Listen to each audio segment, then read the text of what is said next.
Well, hello, my friends, and I hope that you are doing well. It's the Range Ronin, bringing another installment of the Range Ronin Chronicles.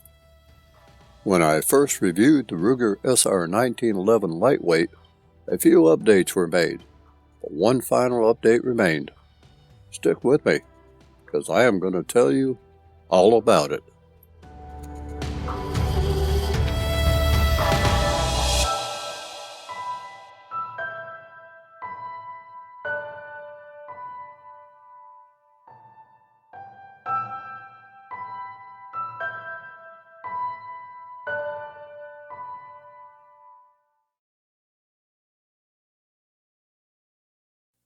The first upgrade to the Ruger SR1911 lightweight was to change the grip panels to something more personal. While the standard G10 grip panels that came with the gun were adequate, they just did not add a quality look to the pistol, as these grips are pretty much standard on a lot of 1911 based pistols. That needed to change. A set of Altamont finger groove grip panels were installed.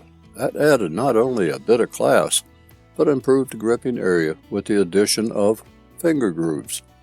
They did, however, not quite fit the pistol. Not because they didn't look great, because they did. They just did not blend well with the arched mainspring housing with magwell that I installed. Change number 2, coming up. A set of faux stag grip panels replaced the finger groove grip panels. These panels blended very well with the magazine extension, felt great, and looked great, but yet did not achieve the essence of the pistol for which I had hoped. What was finally settled upon was a set of 1911 Government Classic Panel Silver Black Rising Eagle 1/2 checkered grip panels from the Altamont Company. These grip panels, I felt, had a better association with the Tyrol Eagle used by Ruger, as seen on the right side of the slide, and conveyed a somewhat association with Ruger producing the first SR1911 pistol in 2011, on the 100th year anniversary of the 1911. The rising of the eagle, so to speak. Still, another upgrade was considered, but not too seriously at the time.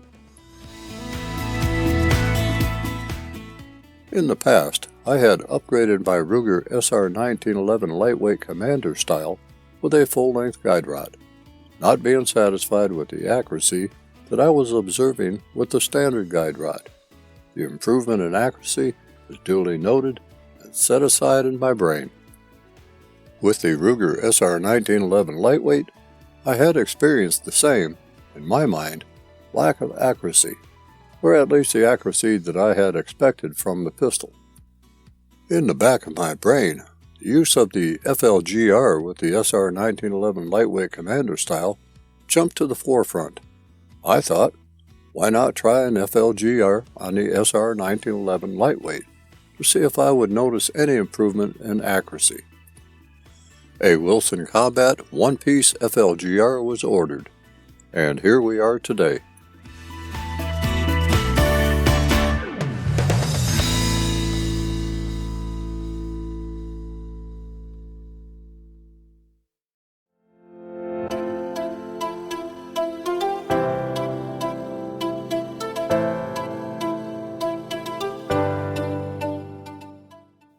The Wilson Combat one-piece full-length recoil spring guide rod is a stainless steel one-piece unit designed to replace the stock guide rod without modifications to the handgun.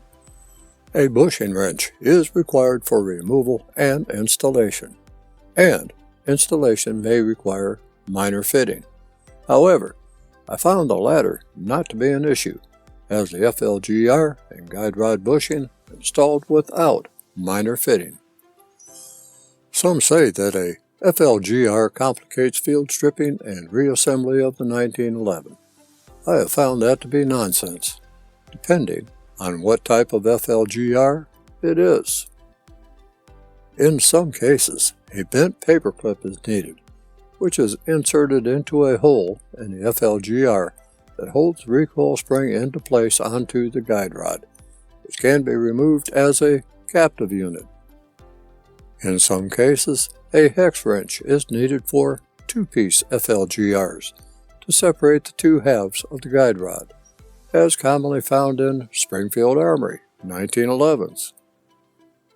The Wilson Combat 1-piece FLGR removal only needs a standard bushing wrench, just as with a standard short guide rod. Swapping out a standard guide rod with a 1-piece FLGR takes less than a minute. Now, some question the benefits of having a FLGR over a standard guide rod assembly, questioning increased weight, muzzle rise, perceived recoil, and accuracy.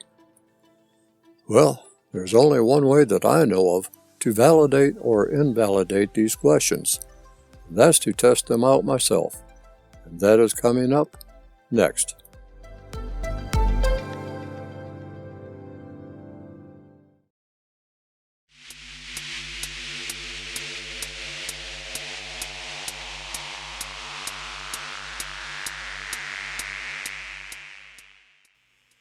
To somewhat seriously test the FLGR, I needed to test it against something for comparison.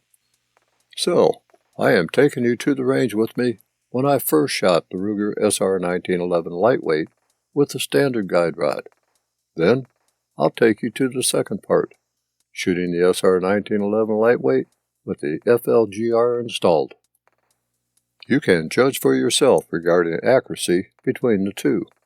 I'll provide comments in my usual fashion during each range session. So, let me get to it.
I think that, at this point, we could agree that there is an improvement in relative accuracy with a full-length guide rod installed in the Ruger SR1911 lightweight, as compared with a standard guide rod.